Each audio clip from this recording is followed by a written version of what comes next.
para evitar problema. Então, quando o senhor quiser ir... Vamos começar, então? Vamos. Então, pessoal, deixa eu só compartilhar a minha tela aqui com vocês. Bem, muita gente, muitos dos participantes, né, muitos dos R1s da medicina interna, talvez não tenham oportunidade de ter passado na reumato ainda, assim como também muitos R2, mas os R1, principalmente porque assim que começou a pandemia, eles estavam recém começando a residência, né? E de alguma forma aí acabou atropelando todo o programa, né? Então, meu nome é Odirley, só para que vocês conheçam, né?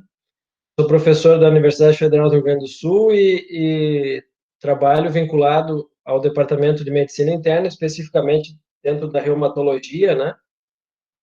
O serviço está localizado ali no sexto andar, né? Na salinha ali na 645. Então, quando precisarem alguma coisa, a gente... Agora não tanto, né, por causa da pandemia, mas a gente sempre costuma estar ali, tá? Minha formação, né, depois da reumatologia, toda ela foi voltada para estudar essa doença, então, há alguns anos aí eu tenho me dedicado, né, a acompanhar esses pacientes, então, ao longo desse tempo, a gente adquiriu uma certa carga de experiência, né, e eu vou tentar compartilhar com vocês isso, para que vocês entendam um pouquinho, né, todos os aspectos que envolvem essa doença, desde fisiopatogenia, né, manifestações clínicas, critérios de classificação, e um pouquinho também sobre tratamento. Eu vou apresentar para vocês inicialmente 3 casos, tá? E esses casos depois eu vou voltar a discuti-los no final da aula, né? Então, para que vocês tentem encontrar as respostas, né, que talvez vocês tenham em relação a alguns questionamentos envolvendo esses casos, né? O primeiro deles é de uma menina, né, de 23 anos, feminina, branca, técnica de enfermagem. Ela consulta, uma consulta ambulatorial, né, por perda de cabelos e dores articulares, uma evolução aproximada de 3 meses. Ela também apresentava lesões eritematosas fotossensíveis no dorso e eritema facial, né? Depois, ao longo da aula, a gente vai discutir alguns aspectos, né, envolvendo essas manifestações. Ela, de exames laboratoriais, tinha sorologias virais que eram negativas, hemograma, transaminase, função renal, EQ e complementos normais, mas ela tinha um FAN e um anti-RO positivo. Então, armazene a informação desse caso e dúvidas que vocês tenham em relação a como se chegar ao diagnóstico desse caso, em relação à doença, a gente vai tentar, ao longo da aula, tentar resolver.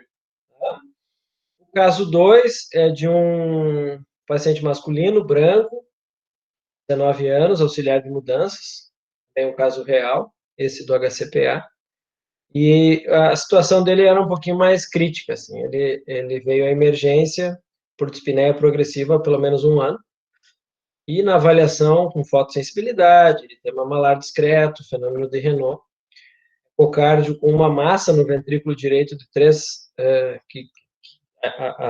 a imagem que se via era de mais ou menos 3 centímetros quadrados, né? E ele apresentava algumas alterações muito interessantes no coagulograma, prolongamento de TTPA, né? E também hemólise, né? Anemia com padrão hemolítico, plaquetopenia, PAN positivo, 1 para 1280.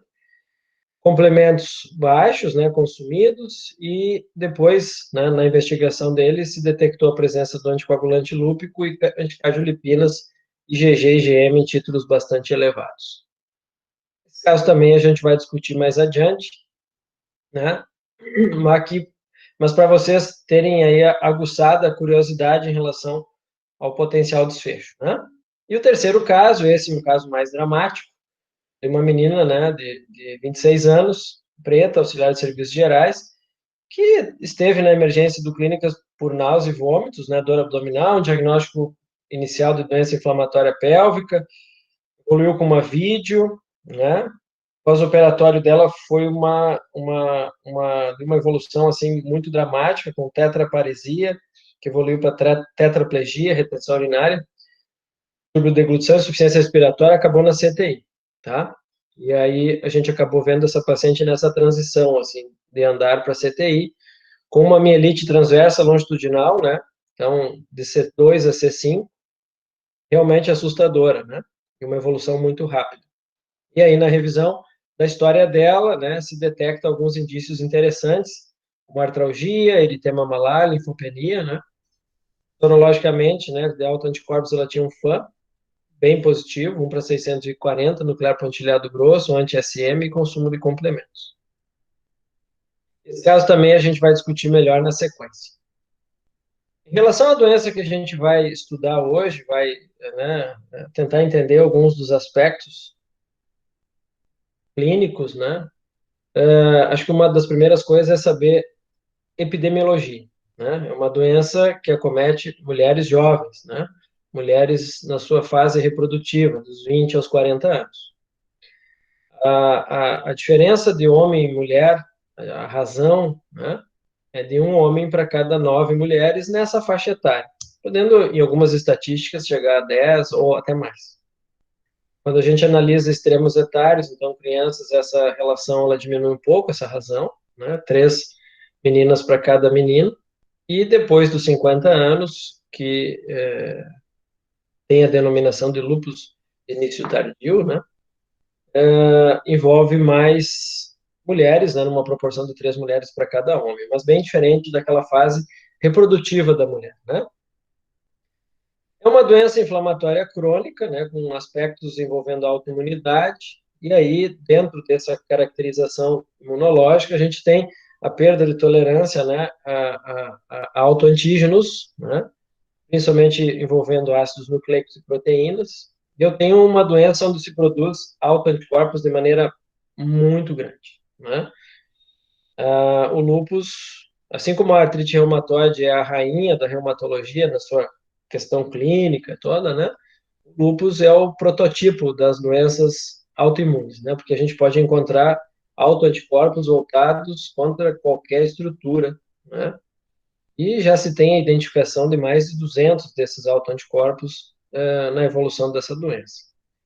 As manifestações clínicas, como a gente vai ver na evolução dessa aula, são bastante polimórficas, e o paciente costuma evoluir ao longo da sua doença, né? Com o passar dos anos, com períodos de exacerbação de atividade inflamatória, intercalado com períodos de remissão. Então, vocês vão ver pacientes muito bem, com a doença controlada, com tratamento ou sem tratamento, né? E depois, pacientes em determinados momentos com a doença em franca atividade. Então, ela costuma ter esse padrão, né? Sempre que o paciente apresenta atividade inflamatória, ele tem dano, né? Dano que determina, então, índices de cronicidade que a gente, ao longo da evolução da doença, acaba detectando. Essa cronicidade ela pode ser determinada tanto pela atividade da doença, quanto pelo próprio tratamento ou comorbidades que possam surgir ao longo da evolução da doença. O lúpus, na sua fisiopatogenia, parte de uma suscetibilidade genética, né? A gente não tem um gene responsável pela doença, a gente tem um conjunto de genes com um odds ratio relativamente baixo, né, para o desenvolvimento da doença, mas que no seu somatório, então, quando a gente tem 10, 15, 20, 30 dessas alterações genéticas, a gente acaba tendo um risco genético maior. E aí, num contexto ambiental, não ambulatorial, ambiental favorável, uma exposição, e aqui a gente fala, né, de infecções virais, a questão da radiação UV, né, não só infecções virais, mas outras infecções também, alguns elementos do ambiente, como a sílica, né, podem levar, então, aquele indivíduo que tem um risco de suscetibilidade genética maior a desenvolver a doença. No seu início, né, a gente tem, então, a ativação do sistema imune inato, né, a gente sabe que nos últimos anos grande importância se teve nesse segmento do sistema imunológico, né, a célula apresentadora de antígeno com a produção de interferon, né, e depois o sistema, a parte do sistema adaptativo, onde eu tenho a ativação de linfócitos B, T, e a produção de inúmeros autoanticorpos. Essa perda de tolerância, ela é bem característica da doença, né? Essas anormalidades genéticas que levam a essas anormalidades imunológicas, então, determinam isso, né?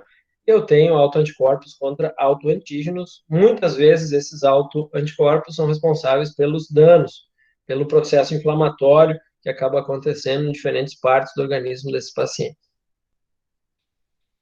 A predisposição genética, ela vem sendo discutida já há muitos anos, né? A gente sabe da década de 70, alguns estudos mostrando essa predileção familiar, né? Familiares de primeiro grau, então, mães, filhas, netas, né? Mas isso nem sempre é a regra. Também estudos mostrando uma alta concordância da doença em gêmeos monozigóticos, quando se compara com gêmeos dizigóticos, né? Ou mesmo aqueles irmãos que não são gêmeos. Então, aqueles que compartilham maior carga genética acabam tendo um risco, né, maior. E a gente sabe também que pacientes que têm familiares com lúpus têm uma maior chance de desenvolver a doença. Mas como a doença é uma doença rara, isso acaba tendo um baixo impacto, né, quando a gente fala em termos populacionais.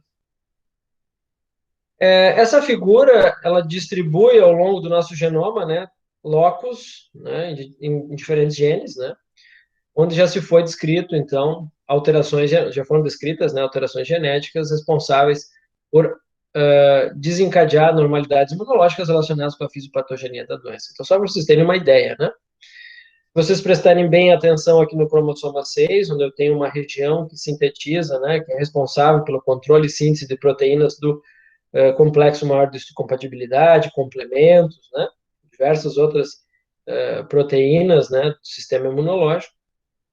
Vocês percebem que aqui o risquinho vermelho é mais largo, né? E demonstra que uma grande quantidade de genes já foram identificados, então, nesse pequeno segmento aqui, e associados ao desenvolvimento da doença, tá? Eu gosto de mostrar esse slide para vocês, porque esse slide fala da suscetibilidade genética compartilhada e ajuda a entender por que um paciente com lúpus pode ter uma tireoidite autoimune, e por que um paciente com lúpus pode ter diabetes mellitus tipo 1, por que um paciente com lúpus pode ter sobreposição de outras doenças autoimunes? Porque essas doenças autoimunes compartilham, né, rotas imunológicas que são semelhantes, né? Então, aqui a gente fala, né, de apresentação de célula T, sinalização do linfócito B, né, sinalização do linfócito T, B, a rota do Toll-like receptor interferon, né, NF-κB, que é uma outra cascata de sinalização intracelular, né? Então, quando a gente fala de doenças autoimunes, a gente está falando de uma suscetibilidade genética entre elas, por isso que a gente vê a associação, muitas vezes, né? No nosso dia a dia, a gente precisa prestar atenção nisso, tá? Aqui eu trago para vocês as principais alterações genéticas que são associadas com o lúpus, não por frequência, mas porque a presença delas determina a doença numa grande parcela dos pacientes. Então, deficiências do complemento, elas se acompanham do desenvolvimento da doença em mais de 20, 30% dos indivíduos que as têm, né? Então, tem uma penetrância grande, né? E aqui, alterações genéticas que envolvam nucleases intracelulares, né? Que são enzimas responsáveis por reparo do DNA, então também tem uma chance de desenvolver a doença muitas vezes maior. Por que a gente tem uma maior predisposição da doença em mulheres, né? Se fala muito da questão hormonal, né? O estrogênio, ele é um hormônio proativo do sistema imunológico, né? Isso, de certa forma, explica, em parte, por que as mulheres têm maior prevalência de doenças autoimunes, mas a gente sabe que existem outras explicações, e uma delas está trabalhada justamente nesse slide. A gente tem genes que também regulam determinadas funções, né, dentro do nosso sistema imune, imunidade inata, o IRAK1 e o Toll-like receptor 7, né? Então, a gente tem esses genes, eles são localizados no cromossoma X, então isso explicaria, em parte, né, essa maior prevalência em mulheres. A gente também tem alguns genes que são associados à metilação do DNA, que é um grande fator aí relacionado com o lúpus induzido por droga. Mas tem uns estudos muito interessantes, por exemplo, Klinefelter, né? A gente tem um risco aumentado de desenvolver a doença, a gente tem um X a mais. E a síndrome de Turner, eu tenho deleção de um X, eu tenho uma prevalência menor. Então, a parte genética também ajuda a explicar, não é simplesmente aquela explicação, né, que a gente ouve muito da questão do estrogênio. Essa espiral é a espiral do desenvolvimento da doença, né, que parte de um cerne, onde eu tenho uma predisposição genética, que a gente já conversou alguns aspectos, num ambiente, né, favorável, ativação do sistema imune inato, desvio, né, das rotas imunológicas, a adaptação desse sistema imune num contexto doente, produção de autoanticorpos, formação de imunocomplexos e a doença surgindo na sua manifestação clínica, né? Então, para vocês também terem uma ideia, que mesmo antes do desenvolvimento clínico da doença, muita coisa aconteceu, né? Tem estudos que mostram a presença de autoanticorpos até 10 anos antes do desenvolvimento da doença. Então, muito dessa normalidade do sistema imunológico, ele vai se instalando de maneira que a gente acaba não percebendo, né? E depois da manifestação clínica, claro que a gente começa a ter os danos, irreversibilidade desses danos, né? E a espiral, então, sendo completada. Esse slide, ele, do ponto de vista didático, ele é bastante difícil, né, de entender, mas só para vocês terem uma ideia, vou tentar simplificar. Aqui a gente tem a parte do sistema imune que é conhecida como imunidade inata, então eu tenho a participação aqui de neutrófilos, células apresentadoras de antígenos, né? Os neutrófilos estão muito envolvidos na produção desses autoanticorpos, desses autoantígenos, que são reconhecidos pelos autoanticorpos produzidos pelos linfócitos B, esses imunocomplexos, né, que acabam servindo de estímulo para a célula apresentadora de antígeno, a partir de seus receptores, né, desencadear uma assinatura do interferon, né, que é tão conhecida hoje na fisiopatogenia da doença, que é responsável por uma redução das células T regulatórias, redução das células T supressoras, e isso, então, leva a uma ativação do sistema imune inato no adaptativo, né? Então, uma ativação do sistema adaptativo, participação do linfócito T, B, produção de autoanticorpos. E aí, fechando o ciclo, né? Vocês vejam que nesses quadradinhos aqui eu tenho as diversas anormalidades genéticas já descritas, né? Então, elas contemplam grande parte dessa rota imunológica, né? E que é descrita como associada ao desenvolvimento da doença. Desde o sistema imune inato até a questão da imunidade adaptativa, tá? Obviamente que isso é muito mais complexo do que eu estou falando, mas eu acho que para esse nível, né, de conhecimento inicial, já está de bom tamanho vocês saberem que há uma participação da imunidade inata, tanto a imunidade inata quanto a imunidade adaptativa na fisiopatogenia da doença, e aí vai, a partir daí a gente começa a entender por que alguns tratamentos têm sido desenhados, né, porque alguns alvos, né. Esse slide resume as manifestações clínicas do lúpus. Então, a gente tem uma doença com manifestações neurológicas, convulsões, psicose, distúrbios cognitivos, múltiplas manifestações cutâneas, né, com fotossensibilidade, eritema, lúpus cutâneo subagudo, lúpus discoide, envolvimento pleuropericárdico, envolvimento do parênquima pulmonar, envolvimento do endocárdio, do miocárdio, né? Quadros hematológicos bastante diversos, né? O rim envolvido, glomerulonefrite, sistema musculoesquelético, ativação do sistema reticuloendotelial com hepatosplenomegalia, e sintomas constitucionais que estão aqui em cima, né? Febre, emagrecimento, a própria alopecia, né? Tendo seus diversos mecanismos fisiopatogênicos. E aqui uma quantidade de autoanticorpos, né? Foi positivo, que na verdade é um teste bastante sensível, mas nada específico, né? Muito pouco específico. A gente tem os dois mais específicos, anti-DNA e anti-SM. Vamos falar dele mais adiante. Anti-RO lá, associados com manifestações cutâneas. O anti-P associado com manifestações neuropsiquiátricas.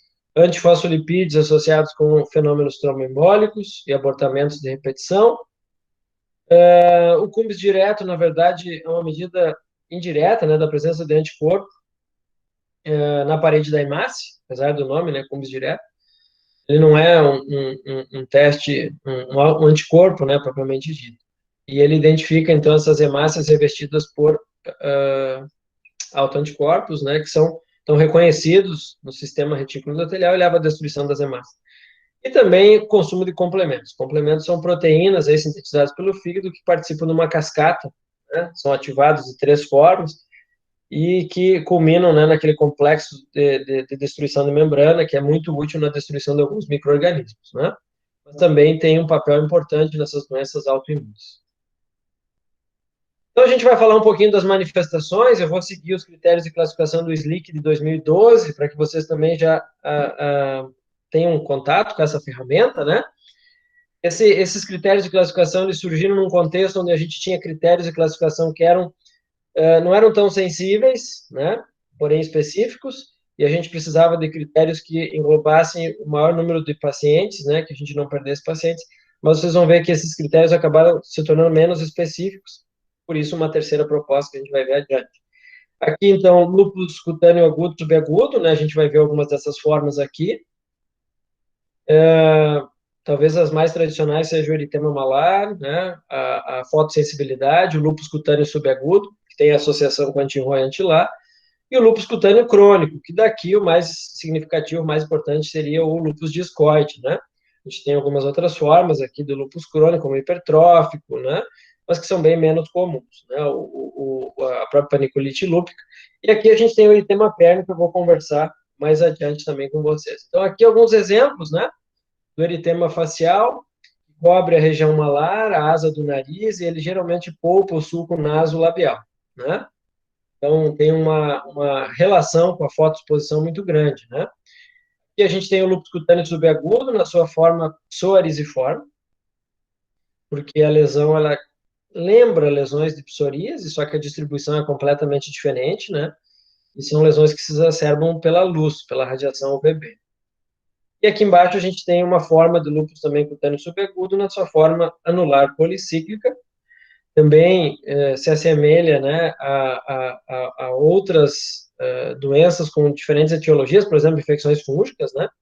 Então, a tinea corporis tem um aspecto bem parecido, só que a distribuição também é bastante diferente, né?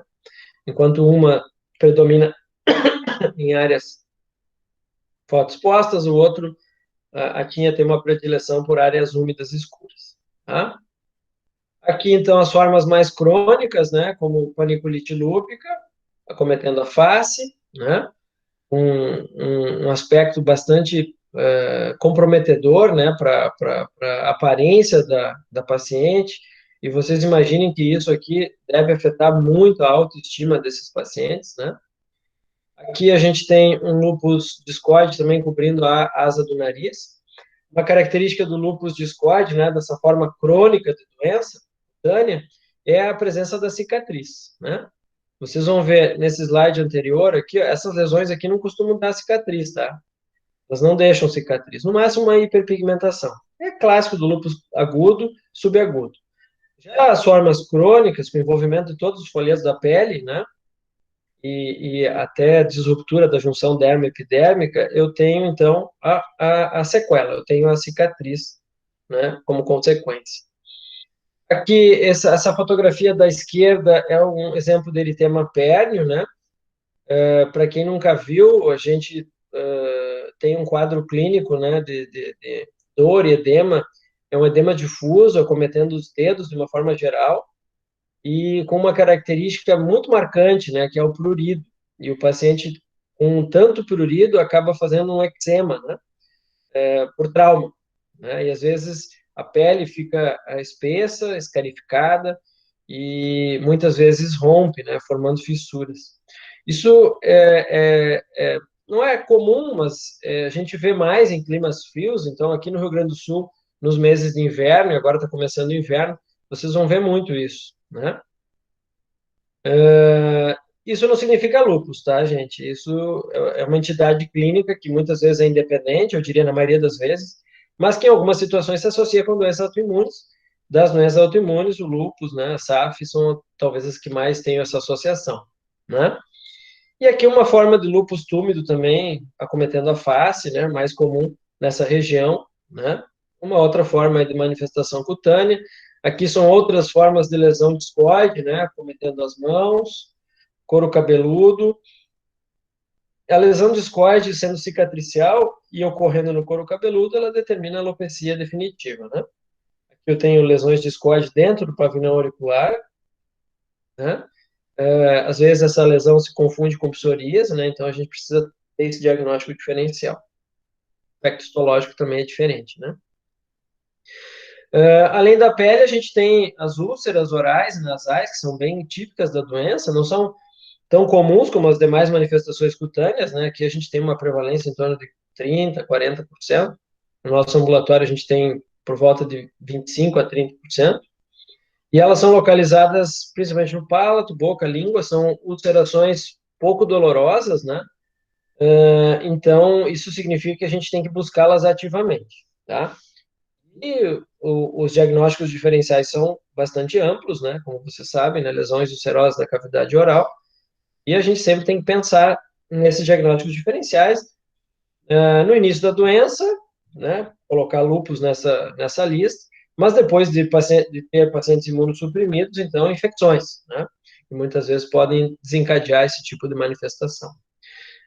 A alopecia típica do lúpus é a não cicatricial, então é um afilamento difuso, né, com fragilidade, com perda dos cabelos, né, eles ficam visivelmente quebradiços, que é o que a gente vê aqui na figura da direita, tá? Uma paciente com uma alopecia.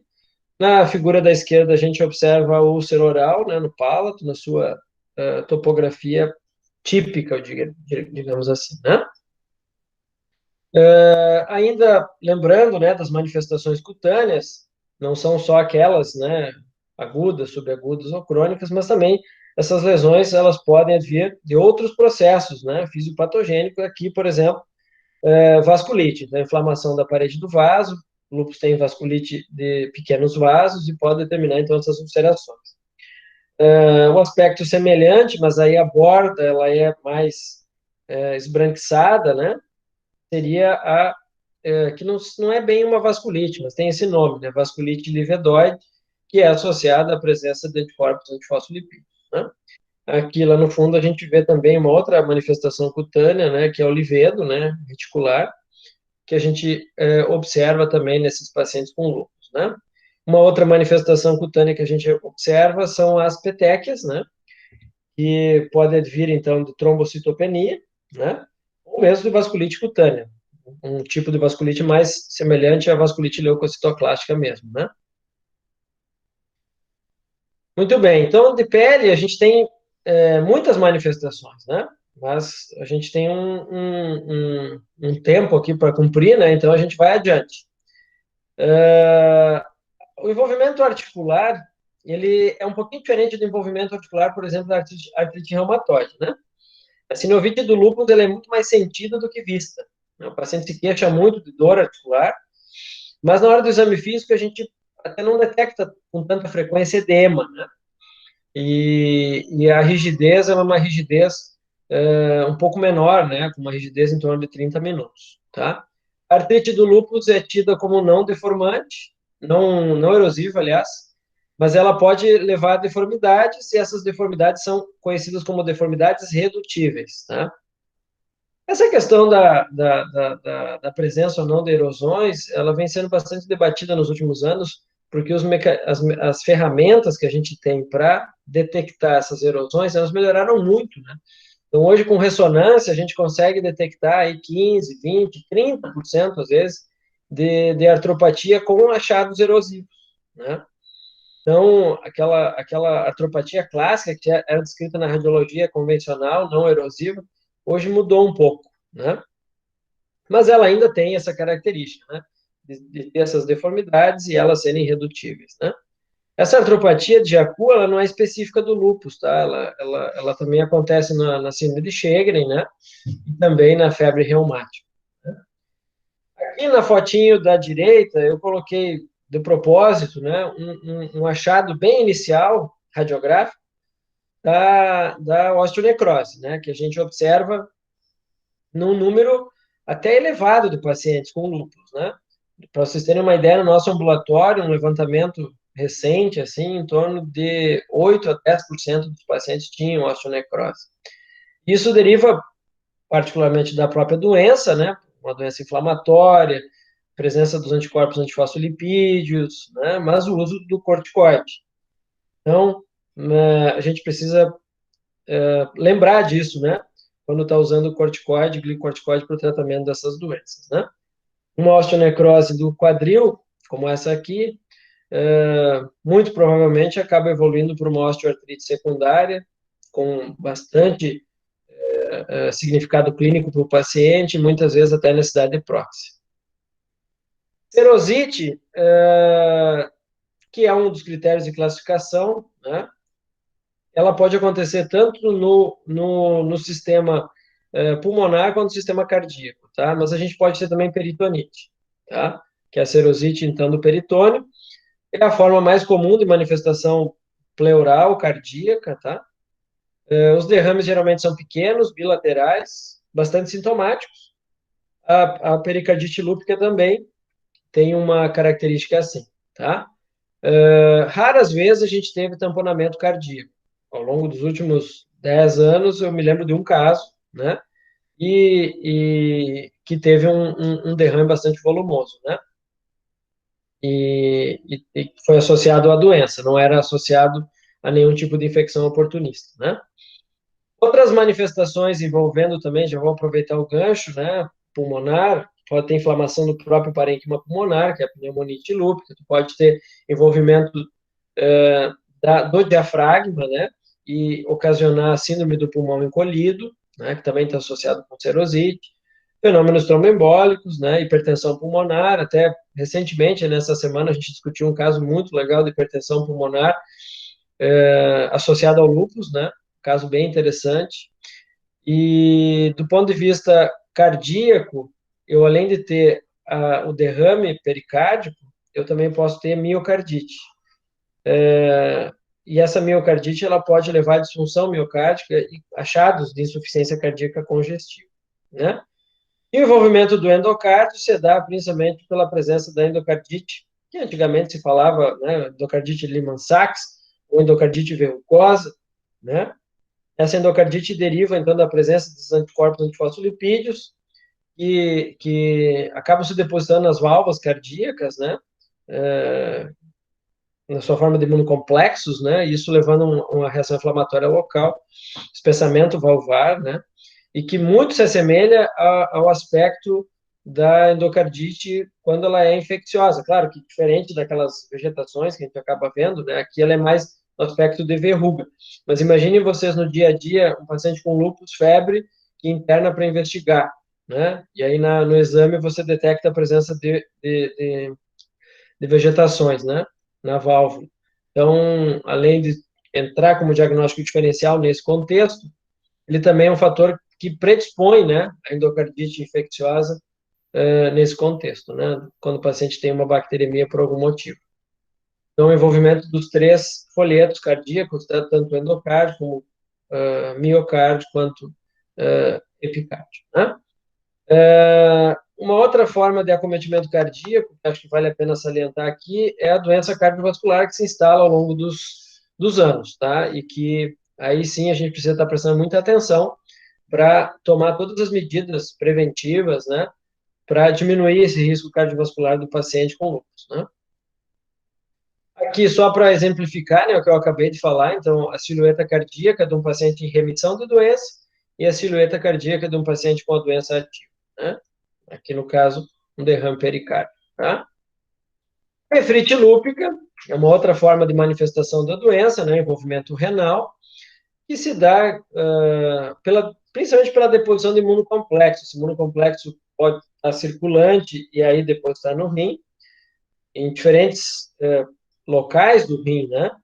Quando mais próximo do endotélio, subendotelial, quando mais próximo do epitélio da membrana basal glomerular, então subepitelial. Isso pode determinar o surgimento de diferentes tipos histológicos de doença e diferentes comportamentos dessas nefrites, né? Lúpicas. Nefrite proliferativa, na sua forma parcial difusa, e a nefrite membranosa, onde eu tenho o acometimento da membrana basal glomerular e o dano podostário muito intenso com uma proteinúria maciça, tá? Então, o rim, ele é bastante importante no lúpus, porque ele é um marcador de mau prognóstico, né? Sem contar que também um quarto desses pacientes acaba evoluindo com doença renal crônica, e muitos deles precisando de método de substituição renal, né? E também transplantes, né? A gente tem em comum com a nefro, né?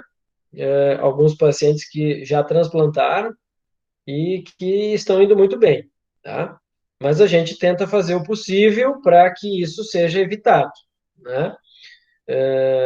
Inclusive, agora a gente tem uma paciente internada que nós estamos tentando fazer o possível para que ela volte a ter função renal. Função renal, pelo menos, compatível com um doente renal crônico que não precisa fazer diálise, né? Então, é tão importante e a gente precisa estar muito atento a isso aqui, tá?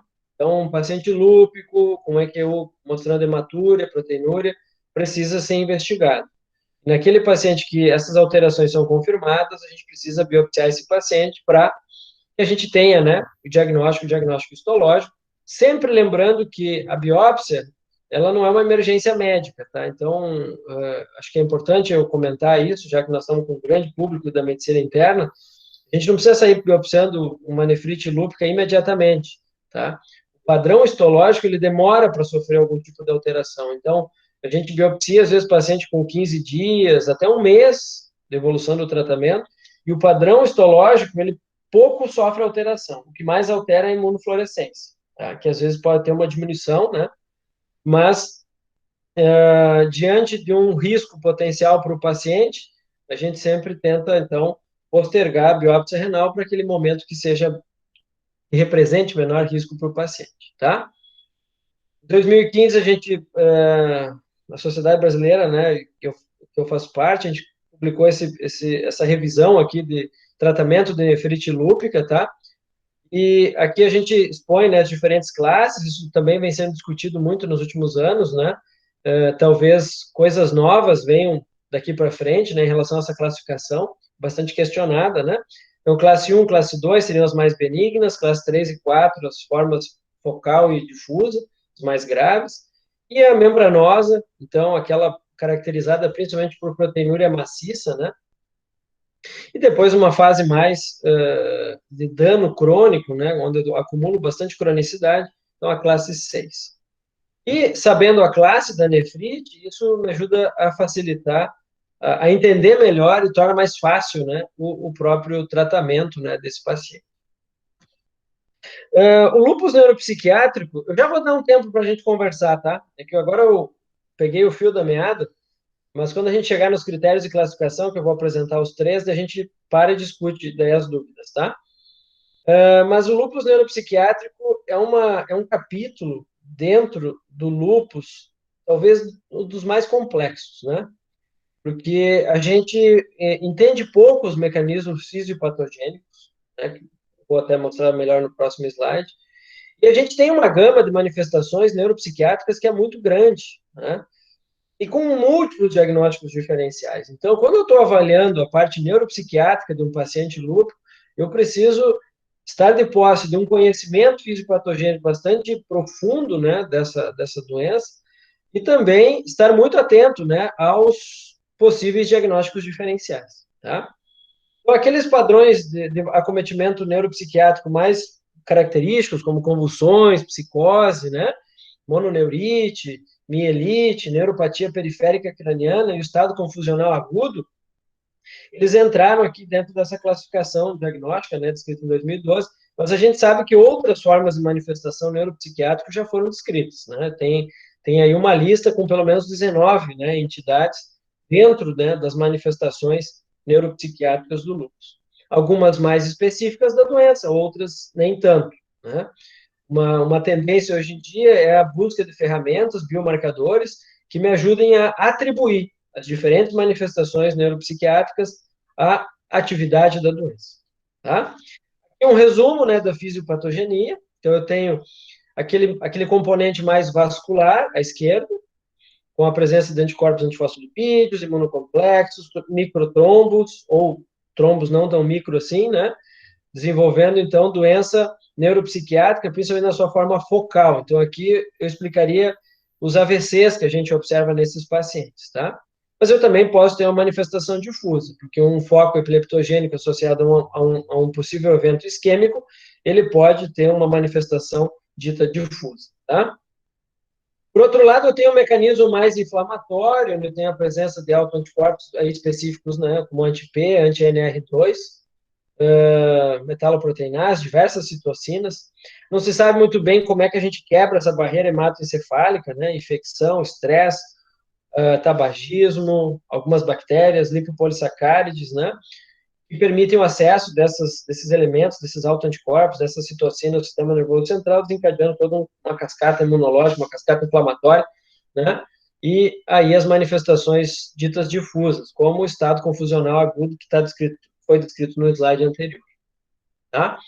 Eu sempre digo que esse slide ele é fácil, né, de olhar, tu divide, né, vascular, inflamatório, mas na prática isso se intrinca, tá?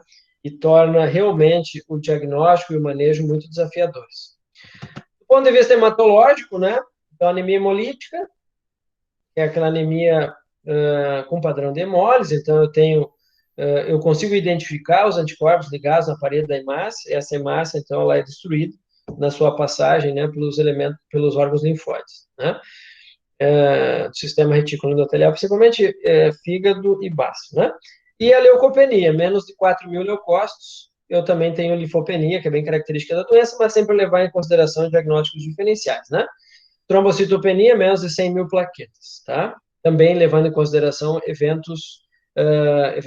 levando em consideração doenças, drogas, né, que possam estar associadas. E aqui também chama atenção para síndrome do anticorpo antifosfolipídico, que muitas vezes pode levar, né, a trombocitopenia.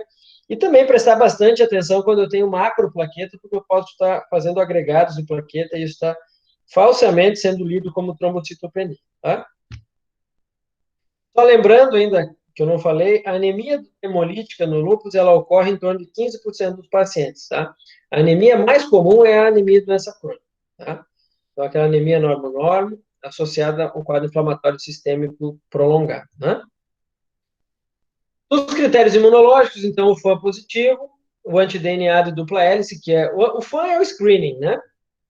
Ele é sensível, muito sensível, 99% de sensibilidade, mas não é específico. O anti-DNA é ao contrário, ele é mais específico, né? 95%, 98% em algumas séries, né?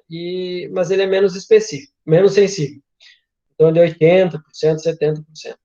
Já o anti-SM, ele é encontrado em cerca de 30% dos pacientes. Então, ele tem uma sensibilidade muito pobre, mas a especificidade também se aproxima dos 95%, 98%, tá? Os antifosfolipídios, então, a gente identifica o anticoagulante lúpico, o VDRL falso positivo, né? Que até vem sendo questionado no último critério, até acho que ele não entrou mais, tá? O anticorpo anticardiolipinas em títulos médios a altos, então não é só ter uma anticardiolipina, ela precisa ter um título moderado a alto, e isso varia de acordo com os pontos de corte dos diferentes kits, né? E o anti-beta 2, que é o anticorpo que entrou, então, nesses critérios de classificação, que seria o terceiro anticorpo aqui para cima do anticorpo antifosfolipídio, e ele acaba, então, entrando como critério de classificação diagnóstica nos seus isotipos também, GA, GG e GM. Consumo de complemento e cúmulos positivo. Então, perfaz o resto aí dos critérios imunológicos, tá? Por essa forma de classificar a doença, eu tendo 4 critérios, sendo um clínico e um imunológico, ou eu tendo nefrite lúpica provada com FAM positivo, eu defino o diagnóstico da doença, tá? Diferente dos critérios anteriores, né, esses de 82, 97, eu elenquei eles aqui só para que vocês lembrem, né? Então, eritema malar, discorde, foto, úlcera, artrite, serosite, rim, neurológica, hematológica, imunológica e o FAM positivo, tá? Então, esses critérios de 2012, eles ampliaram com mais manifestações clínicas e melhoraram a sensibilidade, né? Mas perderam especificidade, caracterizou melhor algumas manifestações, incluiu critérios pouco específicos, como alopecia, né? Aumentou manifestações neuropsiquiátricas, que antes era só convulsão e psicose, incluiu anti-beta 2 e incluiu baixos complementos e CUMPs, que também são menos específicos, né, para a doença. Então, por isso que esses critérios são mais sensíveis, mas menos específicos. Então, esses são os critérios 82 e 97, esses são os critérios que eu acabei de apresentar na sua forma resumida, tá? E essa é a nova proposta, que surgiu a partir de 2017, e publicada em 2019, tá? 2017 foi apresentado no Congresso, e 2019 foi publicado. Então, por essa ferramenta, eu parto de um FAM positivo, tá? Então, eu crio um divisor de águas aí, né? Um paciente com suspeita FAM positivo, eu aplico a ferramenta. Então, aí eu pontuo, né?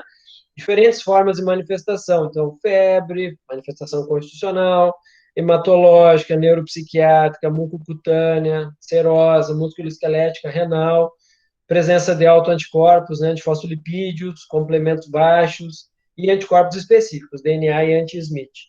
E aí, aplicando essa regra, eu tenho um ponto de corte. O ponto de corte seria 10 ou mais. E aquele paciente que pontua 10 ou mais, ele poderia ser classificado como tendo lúpus eritematoso sistêmico. Pessoal, a gente não se apega muito a isso, tá? Na prática clínica diária, a gente define diagnóstico pela característica que o paciente apresenta, né? No contexto clínico que ele se apresenta. Esses critérios de classificação, eles nos ajudam muito mais a uma conversa científica, eu padronizar a minha população e eu poder dizer para fulano, beltrano ou ciclano, que eu tenho pacientes com lúpus, ele vai pensar, esses pacientes com lúpus que ele tem, ele preenche os critérios de classificação. Então, é mais para uma conversa científica. Bem, eu vou dar um tempinho aqui, vou ver se vocês têm alguma pergunta, porque agora eu vou entrar numa outra, que é a parte do tratamento. Então, vocês gostariam de perguntar alguma coisa? Deixa eu ver se tem alguma coisa aqui no chat. Mas fiquem à vontade. Ó, a Eloite vai ouvir. Ah, Eloite, estou com saudade de ti, Eloite. Faz tempo que eu não te enxergo, guria. Oi, boa noite, Ordilei. Tá ótima aula. Oi, querida. Quanto tempo? Tá me vendo. Depois tu liga a câmera, eu quero te ver. E não é para vocês ficar com ciúme, tá? Pessoal, perguntas? Nada? Entenderam tudo ou nada, né? Porque quem fica em cima do muro tem pergunta, né? Eu acho que estava mas a apresentação deve ter tido. Anticorpos antineurônio, antiglutamato, quando estão em dúvida da atividade do sistema nervoso central, do lúpus ou não. A gente, do ponto de vista de pesquisa, a gente poderia dosar, né, antigangliosídeo, tem vários autoanticorpos aí, mas nenhum tem demonstrado, né, do ponto de vista clínico, a utilidade dele para diagnóstico, né, porque eles podem aparecer em diferentes contextos, né, infecções, né, outras doenças autoimunes, outras doenças do sistema nervoso central. Então, é um campo muito difícil, assim, da gente definir um autoanticorpo, né? Talvez o que mais assim, digamos assim, vá em frente, né? Seja o anticorpo anti-NMDA, né? E ele tá envolvido, como tu citou aí, né? E ele tem se mostrado, assim, uma boa ferramenta, né? Nos estudos clínicos, mas a gente não tem acesso a ele, né? Dificilmente a gente consegue fazer esse autoanticorpo, né? A gente também tem o anti-P, que tem uma especificidade boa, né, para manifestação neuropsiquiátrica, mas ele tem uma sensibilidade que é de 30%, 25%. Então, quer dizer, mesmo naqueles casos que tu tem a doença, que tu tem a manifestação neuropsiquiátrica, ele pode ser negativo e pode não dizer muita coisa, né?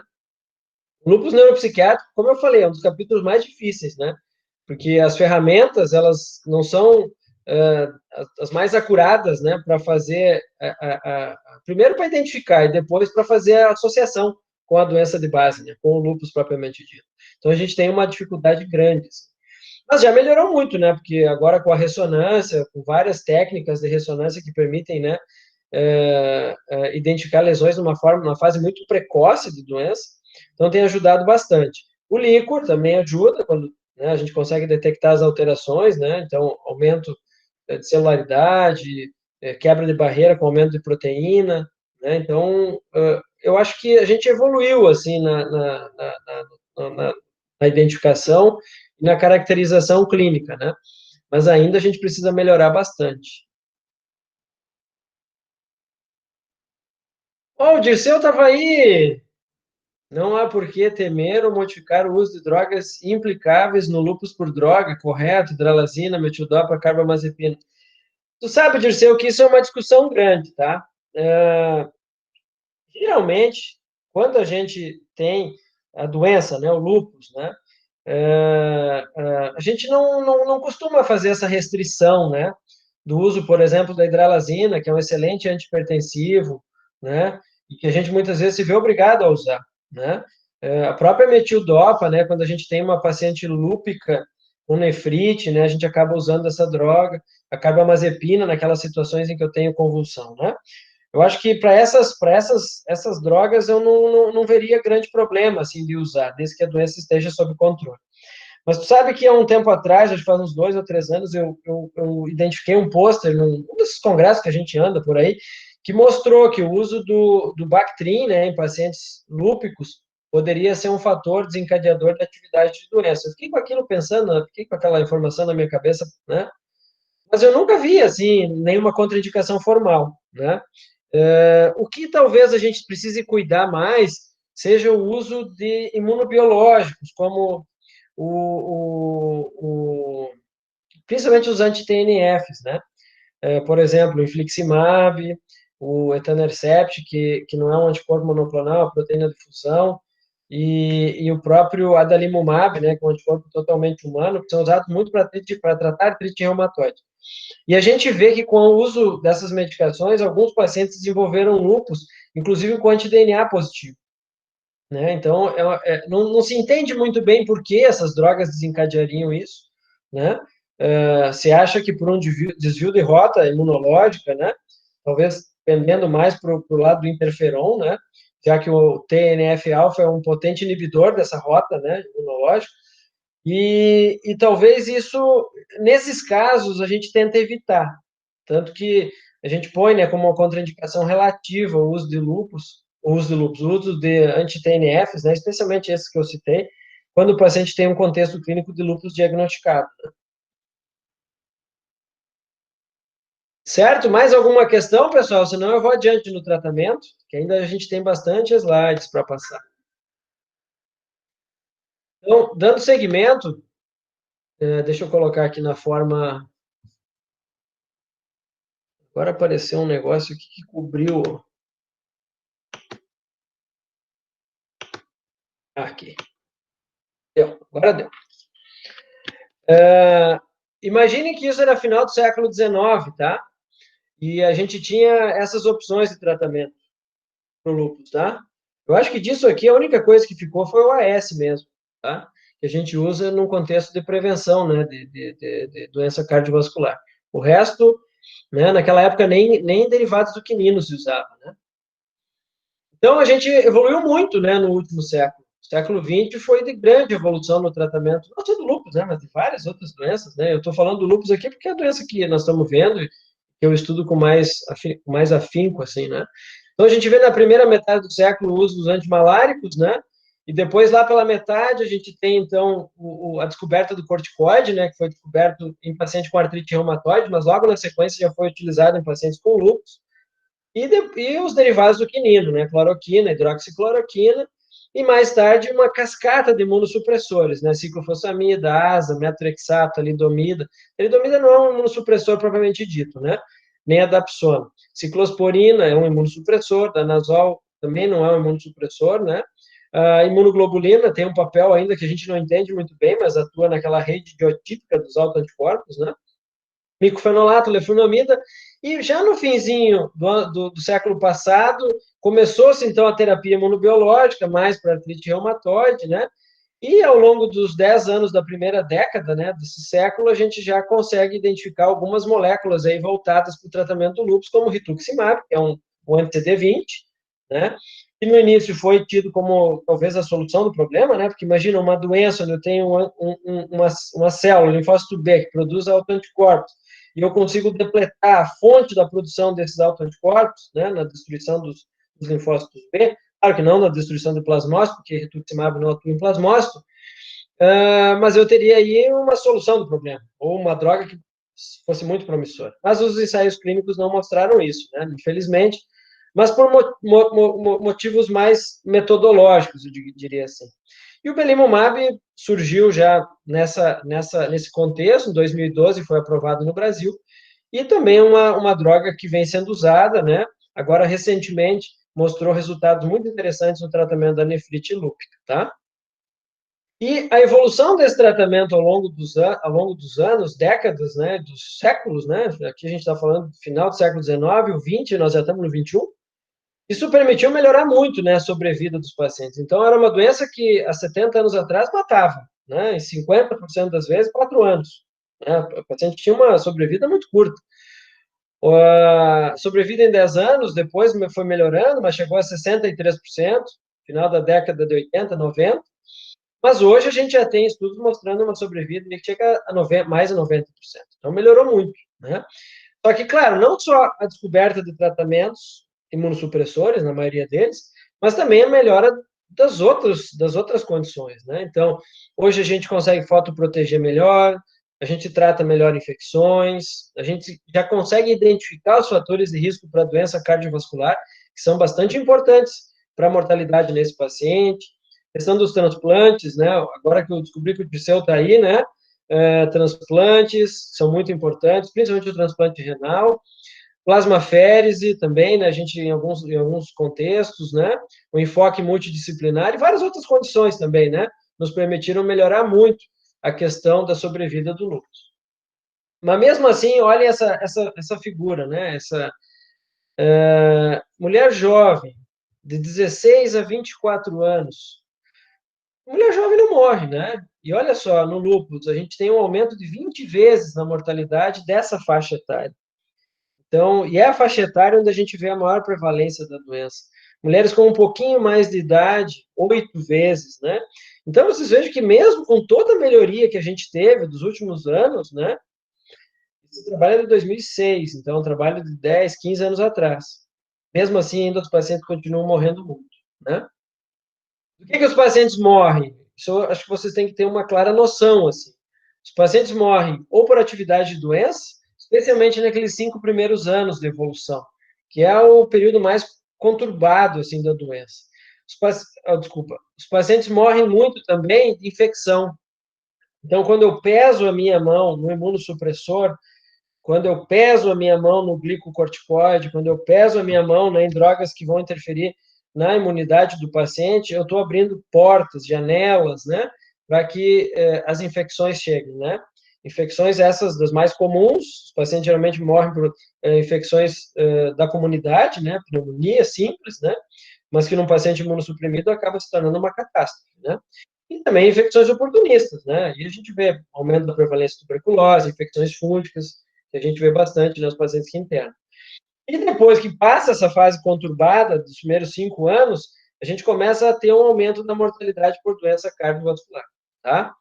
Então, a gente também tem que prestar muita atenção nisso quando a gente está tratando os pacientes lá no início, né? E atuar de maneira muito enérgica, né, preventivamente, tentando diminuir esses fatores de risco. A evolução da doença, ela difere, né, nos diferentes grupos de pacientes. A gente costuma ter uma doença com altos e baixos, né? Esse é o mais comum, né? O paciente que é ativa, entra em remissão, ativa, entra em remissão. Infelizmente, menos de um quarto dos pacientes acabam ficando em remissão sustentada ao longo dos anos, né, com o tratamento. E muitos pacientes a gente não consegue colocar em remissão nunca, né? Então, isso é para a gente ter uma ideia de como é que a doença evolui. Aqui eu falei para vocês do dano, né, das cicatrizes que o processo inflamatório acaba deixando, né, em diferentes órgãos e tecidos. Só para vocês terem uma ideia, 33% dos pacientes, ao final de 5 anos, já vão ter dano. Então, a gente tem que prestar muita atenção nisso, para tentar evitar isso. Como é que a gente evita isso? Controlando o processo inflamatório de maneira a não sobrecarregar muito também do outro lado, no imunossupressor, né? Onde a gente abre portas e janelas para as infecções, né? E as complicações advindas da imunossupressão. Ah, mas então não tem saída. Se eu dou imunossupressor, eu trato a doença, eu tenho infecção. Se eu não dou imunossupressor, eu não trato a doença, não tenho... Não, a gente tem que ser... tem que ter um pensamento muito ponderado, né? E atuar de maneira mais enérgica em determinados momentos, mas também saber tirar um pouco o pé, né, da imunossupressão em outros momentos, tá? Atividade de doença eu meço por diferentes ferramentas, né? Então, aqui eu coloquei uma delas, só para vocês terem visto isso uma vez na vida. Então, o SLEDAI, ela elenca, né, várias manifestações clínicas da doença, neuropsiquiátricas, vasculíticas, artrite, hematúria, proteinúria, né, manifestações renais, pele, serosite, elementos laboratoriais, né? E aqui a parte hematológica e febre, tá? Isso vai me dar um número, esse número me classifica esse paciente como tendo alta, média ou baixa atividade. A avaliação clínica também pode e é importante, né, para a gente identificar as lesões, acompanhar a evolução, as manifestações neurológicas se vão melhorar ou não, as vasculites, acompanha a nefrite, né, a evolução dela, melhora a clínica da artrite e da serosite. E os exames laboratoriais que a gente pede com frequência é perfil hematológico, complementos anti-DNA, né, função renal, exame de sedimento urinário. Isso é o nosso dia a dia lá no ambulatório, tá?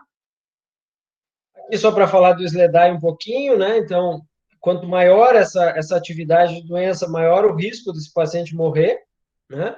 Então, quando eu tenho uma doença sob controle ou baixa atividade, eu tenho um risco relativo menor. Então, eu preciso fazer com que esse paciente tenha uma inatividade ou uma leve atividade de doença para que ele possa, né, ter uma sobrevida melhor. E aquele paciente que se mantém ativo, a gente sabe que ele tem um risco de morte, né, muito maior do que aquele paciente que se mantém sob controle, né? Aqui uma ferramenta que avalia dano, né, que é o SLEEK, que é o Sleep Damage Index, né? E ele, então, elenca os danos que esse paciente pode ter ao longo da vida, né?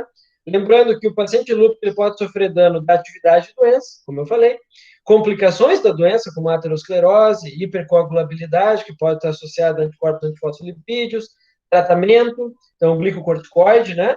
E também outros fatores, como hipertensão arterial, diabetes, dislipidemia, que vão se instalando ao longo da doença, muitas vezes associadas até ao nosso tratamento, né? Aqui, então, todos os elementos que são, então, elencados, né, nessa ferramenta, então, desde manifestação ocular, neuropsiquiátrica, renal, pulmonar, cardiovascular e outras tantas, né, todas elas irreversíveis, tá? Então, eu tenho um paciente com lúpus, que eu estou tratando ele desenvolve, por exemplo, aqui, músculo esquelético, tá? Ele faz uma osteonecrose. Então, esse paciente, ele acumulou dano. Então, eu já sei que esse paciente, ele já vai ter uma sobrevida menor do que aquele paciente que não teve esse dano, tá? Então, essa é uma ferramenta muito importante do ponto de vista de estabelecer prognóstico para o paciente, né? Aqui, então, quando eu tenho um SLEEK zero, né, a sobrevida do paciente, e quando eu tenho um SLEEK acima de zero, então 1 ou mais. Lembrar que o lúpus tira muita qualidade de vida dos pacientes, então, gente, tenham calma com essas pacientes lúpicas, tá? Às vezes, vocês ficam irritados com elas, porque elas abandonam o tratamento, elas fogem, elas se queixam muito de fadiga, mas imaginem-se na pele de uma lúpica, tá? Sempre quando vocês ficarem irritados, imaginem-se na pele de uma lúpica, tá? Uma doença com esse envolvimento multissistêmico, que acomete uma faixa etária nobre da vida, né? São adultos jovens, desabrocharam, né, na fase adulta e são acometidos aí por uma doença grave desse jeito e que faz o paciente perder muita qualidade de vida, tá? Então, vários estudos mostram isso. Paciente lúpica com manifestação cutânea tem uma baixa autoestima, tem uma prevalência maior de depressão, né? Ela é apontada no ônibus. Olha ali, o que será que ela tem? Essa doença, será que pega? Então, do ponto de vista psicológico também, essas pacientes são muito afetadas, né? Então, assim, a gente tem que ter muita paciência com elas, tem que ouvi-las, né? E sempre, na medida do possível, orientar o melhor tratamento. Não é fácil orientar tudo isso de uma vez só para uma paciente numa consulta médica. Vocês viram quantas coisas, né, são importantes para que a doença tenha o sucesso do tratamento, né? Então, a gente precisa ter bastante paciência, tá? Aqui, em relação a dano, então, mais é para chamar a atenção que a doença ativa e o efeito adverso dos imunossupressores e glicocorticoide é que são, né, relacionados com dano, com morte nesses pacientes, né? Então, a gente precisa ponderar esses dois extremos, né? E o que se busca no tratamento do lúpus hoje? Então, reduzir a atividade de doença, tá? Acho que isso é importante. Prevenir que ela reativa. Então, a gente precisa ter um tratamento de base. Prevenir dano. Então, quanto menos inflamada a paciente tiver, mais probabilidade dela não acumular dano. Quanto menos corticoide eu usar, menos dano. Quanto menor a dose do imunossupressor necessária para tratar determinada manifestação da doença, menor o risco que eu estou expondo esse paciente a complicações, tá? E também pensar na qualidade de vida dessas pacientes. Então, a gente precisa também levar isso em consideração. Do ponto de vista geral, a gente sempre busca o aconselhamento da doença e explicar a doença para o paciente, né? Depois, a orientação dietética, prevenção, por exemplo, da osteoporose, então, o uso da vitamina D, suplementação de cálcio, né? Que não precisa ser com carbonato de cálcio, pode ser com dieta. Tentar otimizar o tratamento da dislipidemia, prevenir a obesidade, sobrepeso, né? São pacientes que têm muita predisposição à obesidade, porque elas usam bastante corticoide, então cuidado com isso. Manejar a hipertensão, né? Eu já falei ali do cálcio, da vitamina D, estimular exercícios físicos regulares, né, para manter o condicionamento físico, levando em consideração que nas fases de atividade de doença, realizar atividade física é complicado, então buscar a remissão da atividade de doença e estimular esses pacientes a praticarem esportes, proteger da luz solar e de outras formas de radiação, né, como as lâmpadas fluorescentes e halógenas, né, lembrar da barreira física, então roupa, e hoje a gente tem roupa com protetor solar, o que ajuda, né, evitar a exposição direta, né, e quando ficar exposta em algum momento do dia, né, tentar usar roupas, né, que cubram essas áreas, e lembrar do protetor solar. O protetor solar ele tem que ser usado para aqueles momentos de escape. Então, o paciente está com roupa adequada, chapéuzinho, e vai sair para, digamos, estender a roupa, ou sair para ir numa loja, ou sair para fazer alguma atividade fora. É nesse momento que o protetor solar vai atuar, tá? Então, reforcem sempre com o paciente o uso do protetor solar. Lembrar que, no caso da mulher, ela tem que fazer avaliação ginecológica de rotina. O que eu vejo muitas vezes, a paciente com lúpus, aí se esquece de fazer a rotina de exame de mama, exame ginecológico, né? A questão do HPV é muito importante. Essas pacientes imunossuprimidas, elas têm um risco. Ele deixou de ser teórico para ser já documentado cientificamente. Essas pacientes têm mais risco de ter câncer, né? Então, a gente precisa cuidar disso, gente. Avaliação oftalmológica, quando usa antimalárico, né? Então, o antimalárico, ele pode levar a dano nas células, nos cones e nos bastonetes, no epitélio pigmentar da retina, pela atração que ela tem à melanina, tá? E, então, a gente precisa fazer a avaliação oftalmológica. A gente avalia no baseline, depois... hoje, a recomendação seria avaliar 5 anos depois do baseline. No nosso meio, é difícil a gente conseguir uma avaliação adequada, né? Com tomografia de coerência óptica. Então, a gente acaba recomendando que a avaliação seja anual mesmo, tá? Se tiver fatores de risco, aí sim que tem que reforçar isso. Então, paciente renal crônico, paciente com hepatopatia, usuário de tamoxifeno, com doença retiniana prévia, né? Cuidar do dente, tá?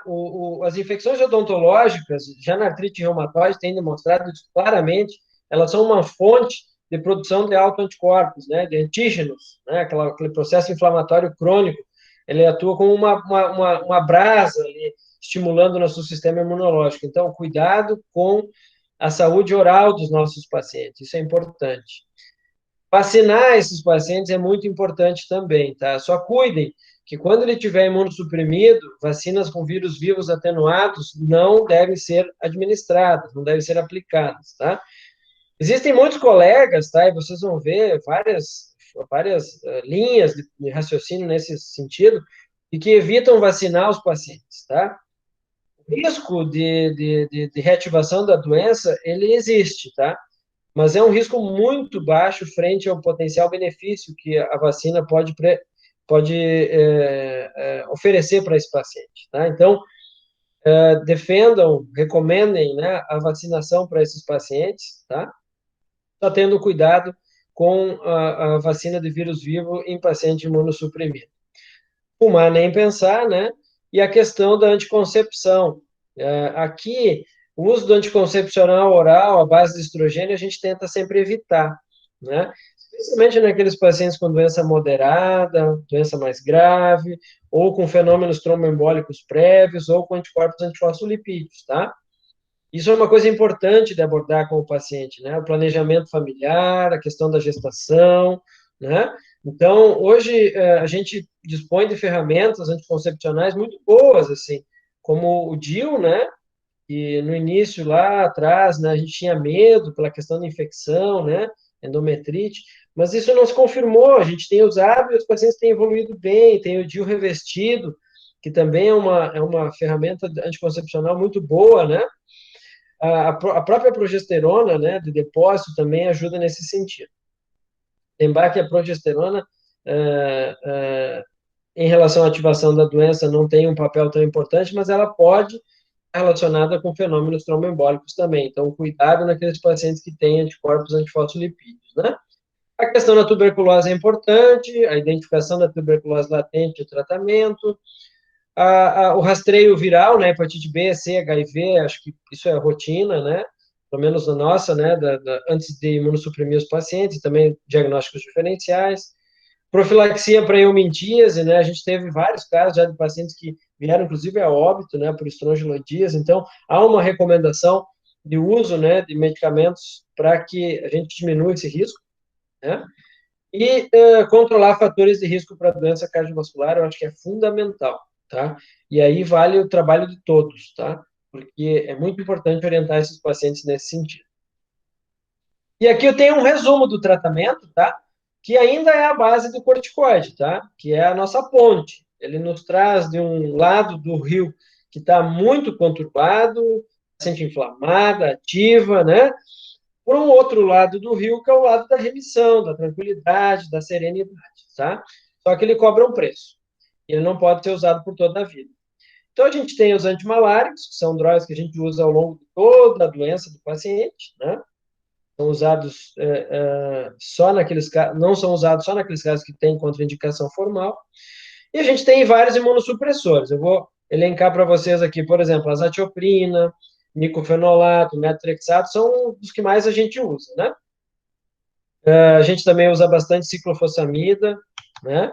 Que é a base do tratamento da nefrite lúpica, né? Mas hoje também a gente tem usado bastante o micofenolato, azatioprina na manutenção, talidomida em manifestações cutâneas refratárias, plasmaféres em casos mais graves, imunoglobulina, né? Isso geralmente casos mais dramáticos, tá? Pacientes internados com atividade de doença bastante grave, geralmente ameaçadora à vida. Tacrolimus vem crescendo muito atualmente no tratamento da nefrite lúpica, né? Dentro de um esquema conhecido como multitarget, né? Onde a gente associa micofenolato e tacrolimus, né? No tratamento de alguns cenários aí da nefrite lúpica. Ciclosporina a gente tem quase que abandonado o uso, porque pela questão dos efeitos adversos, né? O paciente tem dificuldade de manter o uso ao longo do tempo. E a própria leflunomida também, junto com o metotrexato, é muito usado no controle da doença articular, né, da artrite. E aqui a gente tem as terapias biológicas, várias delas, né? Por exemplo, anti-TNF não, contraindicado, modulador de coestimulação também não evoluiu, né? Que entraria o abatacept, mas o rituximab é uma droga que, apesar da incógnita científica, a gente usa muito no dia a dia, com bons resultados. E o único biológico que está aprovado, né, para o tratamento do lúpus acaba sendo ainda o belimumab, né, que é um anti-Bliss, que, como eu falei antes, esse ano publicou um artigo que mostrou, então, um papel importante no tratamento da nefrite lúpica, né? Eu tinha colocado alguns slides aqui, mas eu vou passar rapidamente, mais para falar do glicocorticoide, tá, gente? O glicocorticoide, ele surgiu aqui, ó, dessa dupla aqui, tá? Do Edward Kendall e do Philip Hent, que trataram um paciente com artrite reumatoide, né? Com extrato de adrenal, e tiveram um excelente resultado. E isso, inclusive, rendeu a eles e também a esse senhor aqui, o Tadeusz Heinz, da Polônia, tá? O prêmio Nobel depois, né? Anos depois, em 1950, tá? No lúpus, o glicocorticoide, o primeiro paciente tratado foi em 1950, tá? E se achava que era a solução do problema. Só que um ano depois já se viu, né? Que o corticoide trazia uma série de efeitos adversos, edema, taquicardia, hipertensão, né? E realmente é isso que a gente vê no dia a dia, né? Ele retira o paciente daquele quadro inflamatório, mas ao longo do tempo ele cobra um preço muito alto, né? Eu acho que numa doença que a gente utiliza bastante glicocorticoide, a gente tem a obrigação de entender um pouco sobre o mecanismo de ação, né? O efeito genômico, que se dá através do seu receptor, transativando genes com potencial efeito anti-inflamatório, ou reprimindo, né? Aqui também grande responsável pelos efeitos adversos, né? Então, ou reprimindo genes que têm efeito anti-inflamatório. tá? Então, a transativação seria um efeito positivo, né, de levar ao aumento, né, das citocinas anti-inflamatórias e também proteínas que, atuando como anti-inflamatórios, não especificamente, mas eles estariam relacionados aos efeitos adversos, né? E aqui a transrepressão, que bloquearia essas citocinas pró-inflamatórias, então desencadeando o efeito anti-inflamatório. Esse é o efeito genômico clássico do lúpus, tá? Obtido quando a gente usa doses baixas, né? E tem o efeito não genômico, que é aquele direto do glicocorticoide no seu receptor que a gente encontra em membranas celulares, intranúcleo, né? E leva a uma imunossupressão imediata, que seria o efeito buscado, então, quando a gente pulsa um paciente com glicocorticoide. Aqui só para mostrar para vocês as curvas de saturação, ó. Quando eu começo uma dose baixa e vou aumentando, esse aqui é o meu efeito genômico, né? E quando chega em determinado nível, né, uma dose de mais ou menos 100 aqui, eu passo a ter o efeito não genômico, né? Então, para mostrar para vocês que muitas vezes a gente utiliza glicocorticoide em demasia, se a gente for levar em consideração a saturação dos seus receptores, né? Talvez porque classicamente a gente aprendeu que tem que pulsar com 1 grama, tá? Mas por que a gente não pode pulsar com 500 miligramas? E por que a gente não pode pulsar com 250 miligramas, se for uma manifestação que não é ameaçadora à vida, né? Aqui o efeito anti-inflamatório, imunossupressor do glicocorticoide, que eu acho que vou passar rapidamente, é porque é importante essa tabela aqui, ó. Esse aqui são as 33 referências que eu levantei o ano passado, isso, a respeito da eficácia do glicocorticoide no lúpus, tá? E o que mais tem evidência, e melhor evidência, né, é em relação ao tratamento da nefrite. Se vocês forem olhar o nível de evidência para as outras manifestações, ele é muito baixo, né? E mesmo assim a gente utiliza glicocorticoide de maneira muito intensa, né?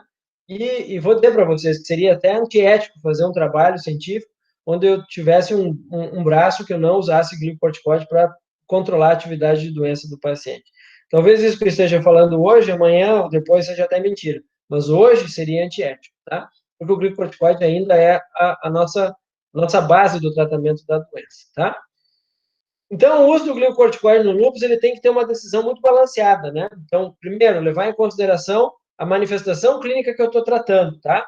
Gravidade, risco de morte, mecanismo fisiopatogênico. Então, por exemplo, se eu estou tratando uma manifestação tromboembólica, eu não preciso encher esse paciente de glicocorticoide.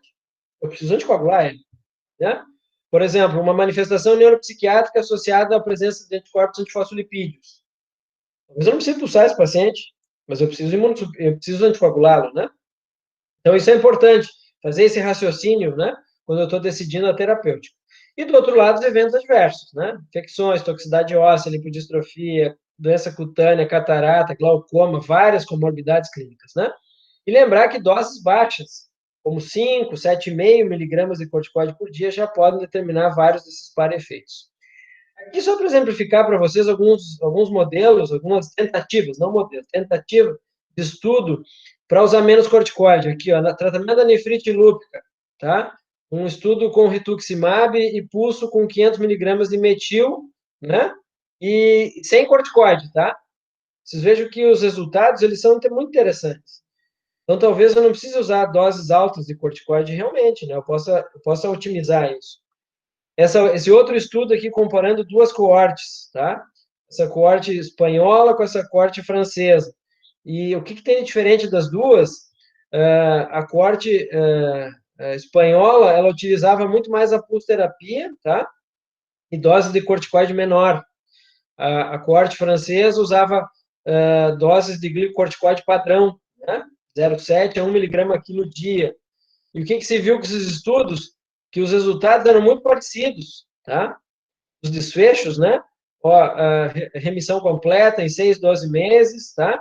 E o uso do glicocorticoide, que é dose cumulativa, ó, foi muito menor naquele grupo que usou menos corticoide e trabalhou mais com mini pulso, né?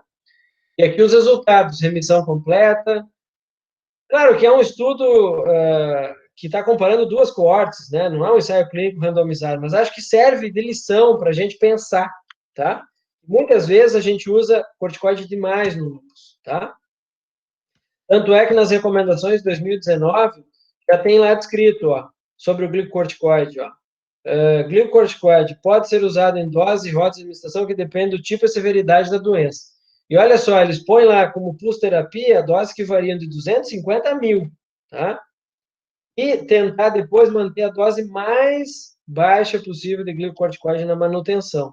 E tentar sempre otimizar o uso de imunossupressores para poder baixar o glicocorticoide. Tá bem. Pessoal, terminei aqui a minha apresentação. Agora eu vou ter a solução dos casos, tá? Se vocês tiverem alguma pergunta sobre tratamento, vocês podem fazer agora, tá? André Ribeiro. Em pacientes que têm lúpus, então não haveria problema de usar.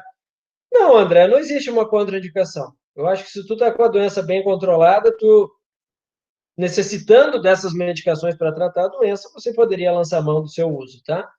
Agora, obviamente, que tu não vai usar uma droga dessas, né, hidralazina, metildopam, carbamazepina, talvez na primeira linha, né, de tratamento da manifestação que tu queira tratar, mas usar numa segunda, né, terceira, sei lá. Como antipertensivo, hidralazina é a terceira linha, né? Tem outros tantos antes. Metildopa na grávida, talvez a gente acabe utilizando até mais, né? Vamos para a solução dos casos, então? Ou vocês querem mais...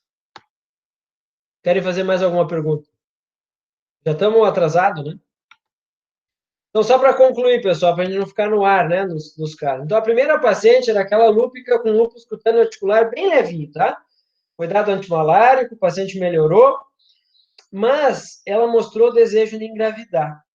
E vocês lembram como é que era o perfil de autoanticorpos dessa paciente? Quem lembra? O que ela tinha de autoanticorpo que fazia eu, né, me levava a ficar preocupado? Vocês lembram? Qual é o anticorpo? Anti-Rho, tá aí, tava ligado, anti-Rho. E por que a gente se preocupa com anti-Rho? Porque o anti-Rho está relacionado com lúpus neonatal, né? Então, aqui, ó, esse aqui é uma foto, né, de um recém-nascido com lúpus neonatal. Então, toda paciente lúpica, tu vê, o lúpus dela nem era tão grave assim, né? Mas com anti-Rho é uma paciente potencialmente que pode desenvolver essa complicação, tá? Então, a gente precisa ter esse conhecimento para poder fazer a prevenção. Então, a partir da 16ª semana de gestação, a gente começa a fazer ecocardio fetal, tá? Para tentar identificar nos primórdios o desenvolvimento de uma doença cardíaca no nenê. E, na sua forma mais grave, é o BAV total, tá? Então, da 16ª à 24ª, 26ª semana de gestação é o período mais crítico do desenvolvimento, da instalação e desenvolvimento do bloqueio cardíaco. Então, ecocardio fetal semanal tem sido recomendado para algumas pacientes, tá? Especialmente aquelas com histórico de já ter tido gestações prévias com desfechos obstétricos não favoráveis, em relação ao lúpus neonatal, né? Muito bem. Indo adiante, então, aqui um outro exemplo, né? De lúpus neonatal, lesões cutâneas, né? Essas lesões aqui, elas desaparecem com o tempo, tá? O washout desses autoanticorpos, ele ocorre dentro de 6 meses, tá? Que é o tempo de uma imunoglobulina IgM na circulação fetal. Caso 2, então, aquele menino, né? Ele trabalhava com mudança, me lembro dele, era nosso paciente do ambulatório. Ele tinha um trombo extenso na artéria lobar inferior direita, então mostrando TEP, né? E também dentro do ventrículo, né? Do ventrículo direito, tá? Ele acabou sendo submetido à cirurgia, retirada do trombo, né? E depois ele ficou anticoagulado, né? Ele desenvolveu uma hipertensão pulmonar secundária e ele foi muito bem por um determinado tempo, né? Depois da cirurgia. Só que numa dessas indas e vindas, ele acabou internando no clínicas, né? Por um quadro, se não me engano, um quadro infeccioso, mas uma infecção assim, que estava já em tratamento, estava em fase de resolução, e ele fez um pneumotórax hipertensivo e morreu dentro do clínicas. Então, um paciente que tinha lúpus, né, com uma manifestação grave de doença, né, numa síndrome do anticorpo antifosfolipídio secundária, né? E essa aqui, então, aquela paciente que estava internada, né, fez um diagnóstico inicial de DIP, cirurgia, antibiótico terapia, e durante a internação ela ativou a doença e cursou com um quadro neuropsiquiátrico gravíssimo, assim, neurológico primordialmente, né, uma mielite. E ela, então, ela pulsou com corticoide, fez plasmaférese, né, e ela conseguiu sair da UTI, melhorou o padrão ventilatório, melhorou o padrão da deglutição dela, e ela permaneceu assim, ruim, né, tetraplégica por um bom tempo, mesmo depois de várias doses de ciclofosfamida, tá? Só depois de 4, 5 meses é que ela voltou a caminhar com independência, no 6º mês ela já estava bem melhor. E aí, quando fechou um ano de tratamento, ela engravidou, tá? Mas ela engravidou já não usando mais ciclofosfamida, ela já tinha acabado o tratamento, ela engravidou usando azatioprina. Aqui só para mostrar para vocês, né, como é que era a paciente antes. Então, medula toda inflamada, né, filtrada. E olha aqui, a medula dela limpinha, depois de um monte de corticoide, ciclofosfamida, né? Mas olha o subcutâneo dela como mudou, né? Olha o efeito adverso do nosso medicamento, né? Então, esse é o peso, né, que a gente teve que, esse é o custo que a gente teve que pagar para fazer ela voltar a ter uma vida independente, né? E eu acho que a gente estava certo, tá?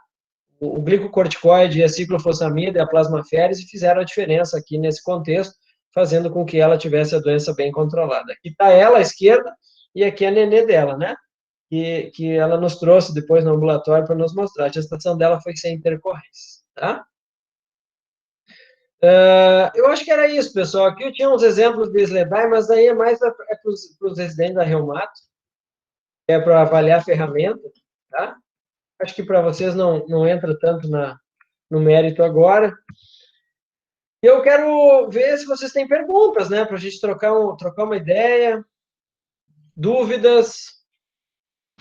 Eu vi que tem aí quantos sobreviventes? Tem 20 sobreviventes. Menos, né? Porque eu tô junto nesses 20. São 19. Vou fechar aqui a aula. Aí, pessoal, algum questionamento, alguma pergunta? Silomar, tu tem alguma dúvida, Silomar? Dúvidas, por enquanto, não. Mas queria agradecer aí a disponibilidade, professor. Foi uma excelente aula. E sempre bem-vindo aí na medicina interna. Gostamos muito dessas aulas. Eu acho que essa tecnologia veio para ficar, né? E a gente vê, dificilmente a gente reuniria, né? Um grupo tão grande de alunos e preceptores, né? Para fazer essa discussão. E por tele, assim, fica mais fácil, né? A gente coloca um horário, né? Que todo mundo possa participar e ter a disponibilidade de gravar, e daqui a pouco mostrar para os teus colegas, né? Acho que é uma ferramenta muito importante aí, que tem nos trazido boas impressões, né? Mais alguma coisa, pessoal? Professor André Ribeiro tem uma pergunta ali no chat. André Ribeiro, vamos ver. A dose de pulso, definem pela gravidade do quadro, pergunto porque tu mesmo falou de pulsar com doses menores, mas no exemplo do caso 3, relatou o pulso de 1 grama por 5 dias. Aí vai pela gravidade da situação, né, André? Uma paciente que ficou tetraplégica, né? Com dificuldade de respiração, ela tinha um envolvimento ali dos centros respiratórios, né? Era uma mielite cervical alta, né? Então, uma situação que a gente não teria como ir atrás se a gente errasse na dose do corticoide, né? Então, nesse caso, a gente prefere ir a mais do que a menos, né? Agora, por exemplo, na nefrite, a gente já está ponderando muito isso, né? De daqui a pouco começar a reduzir um pouco a dose da pulsoterapia, especialmente naqueles casos em que eu não tenho uma perda de função renal, eu não tenho achados histopatológicos de maior gravidade, né? Na plaquetopenia também, se eu não tiver uma plaquetopenia tão grave, eu posso tentar pulsar a paciente com 500 miligramas ao invés de 1.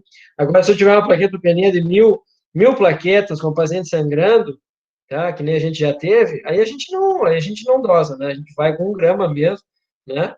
Mas eu acho que é um ponto interessante da gente começar a pensar. Porque às vezes a gente fecha os olhos e acha que a pulsoterapia é a solução do problema. E, na verdade, ela pode ser o início do problema, né? De uma infecção ou de uma complicação mais grave que pode levar o paciente, inclusive, a óbito, né? Então, acho que é interessante a gente ter esse pensamento, né? A gente levantar esses questionamentos. E como tem alguns estudos mostrando que tem resultados muito interessantes com pulsos com doses menores, eu acho que a gente tem que se dar o luxo mesmo de começar a pensar nisso, né?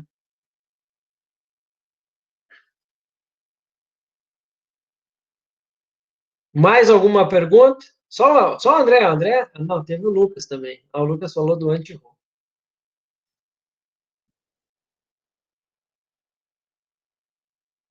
Silomar, estou por ti. Se não tiver mais questionamentos, né? Só tenho a agradecer a participação de todos aí, né? E dizer que nós estamos à disposição lá, caso queiram discutir casos, consultorias, né? A Nefro, nós já temos uma interação grande, né? A gente está vendo paciente sempre. E eu acho que é uma interação muito, muito profícua, né? Muito boa para os pacientes. Acho que é isso, então, professor. Mais uma vez, muito obrigado aí pela disponibilidade. Então tá bom, pessoal. Então, deixa uma boa noite a todos aí e um bom